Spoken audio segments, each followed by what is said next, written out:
त्यहाँ 23-24 जना सुकुम्बासी छ, बाँकी सबै हुकुमबासी हो। माचिक्ने कस्तो रिस उठ्छ मलाई चाहिँ यो हर्का सम्मान देखेर।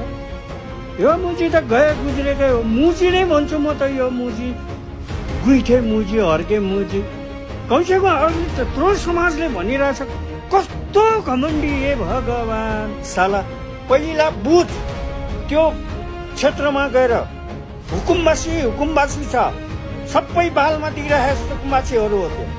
त्यहाँ 23-24 जना सुकुम्बासी छ, बाँकी सबै हुकुमबासी हो। माचिक्ने त्यो हटाउनलाई त डोजर चलाउनै पर्छ नि। कुरा गर्छ र अब त्यहाँ अर्काको जग्गामा आनन्दले त्यो बसिरहेको मान्छेलाई हटायो भन्दा आनन्दले बस्न पाउँछ त्यो खोलाको छेउ जग्गाको? त्यो त मापदण्डले भेटाएको जग्गाहरू त पेल्छ त। यो हर्का सम्मान ठिक छैन है। यसले गरेको कुनै पनि कुराहरू मिल्दैन। यो सांसदबाट किक आउट निकाल्थे।